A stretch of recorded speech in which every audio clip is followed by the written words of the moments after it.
بسم اللہ الرحمن الرحیم۔ شریعت اسلام میں جس قدر اخلاقیات کی اہمیت پر زور دیا گیا ہے،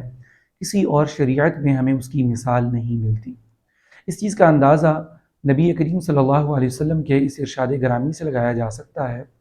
جس میں آپ صلی اللہ علیہ وسلم نے ارشاد فرمایا، بعثت لأتمم مکارم الاخلاق،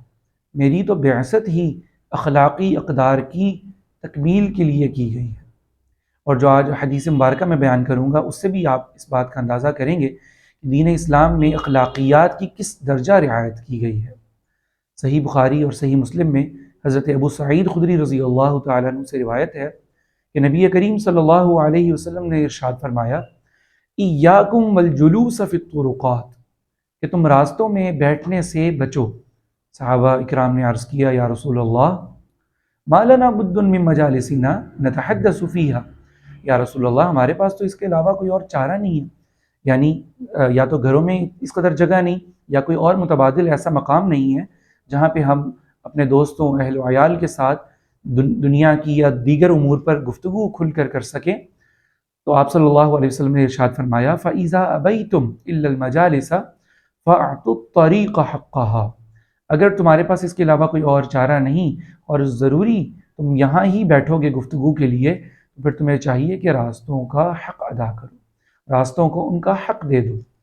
صحابہ اکرام نے عرض کیا، یا رسول اللہ، وما حق الطریق، راستوں کا کیا حق ہے؟ تو آپ صلی اللہ علیہ وسلم نے اس موقع پر یہ جو روایت میں ابھی بیان کر رہا ہوں، اس میں 5 چیزوں کا ذکر کیا، اور اس کے علاوہ ایک اور روایت سنن ابی داؤد کی، اس میں 2 مزید چیزوں کو بیان کیا۔ وہ 5 چیزیں یہ ہیں، نمبر 1 غض البصر، نظروں کو جھکانا، نظروں کو نیچا رکھنا۔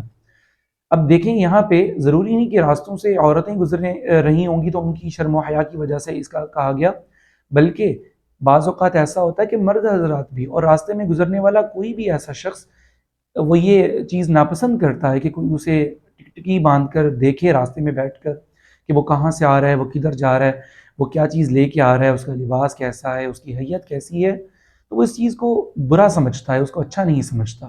تو آپ صلی اللہ علیہ وسلم نے راستے کا حق یہ بیان کیا کہ اگر کوئی راستے میں بیٹھا ہے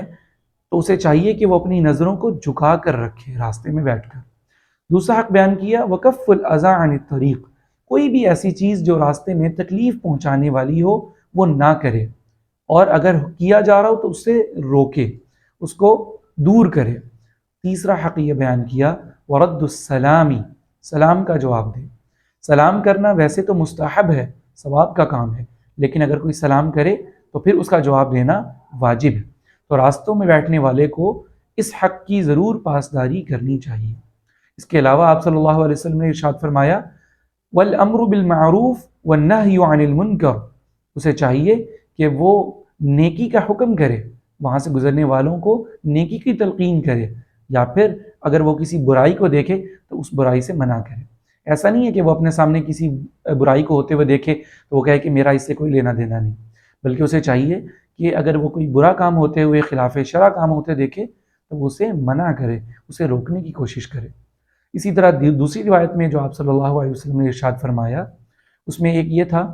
کہ ان تغیث الملہوف، اگر کسی کو پریشان حال دیکھتا ہے تو اس راستے میں بیٹھے شخص کو چاہیے کہ وہ اس پریشان حال شخص کی پریشانی کو دور کرنے کی کوشش کرے۔ اسی طرح وَأَن تُرْشِدُوا الضَّالَّ، جو شخص بھٹکا ہوا ہے اسے راستہ دکھائے، اس کی رہنمائی کرے۔ اس کے علاوہ بھی آپ صلی اللہ علیہ وسلم نے دیگر احادیث میں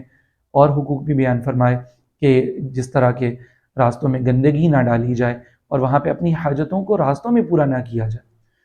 تو ہمیں ان چھوٹی چھوٹی باتوں سے جن کو آپ صلی اللہ علیہ وسلم نے اہمیت کے ساتھ بیان فرمایا،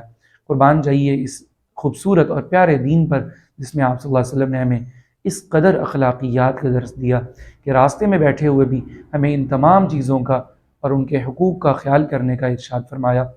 ہمیں چاہیے اللہ تعالی ہمیں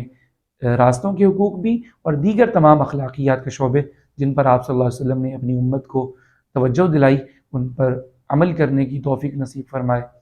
وما علینا الا البلاغ المبین۔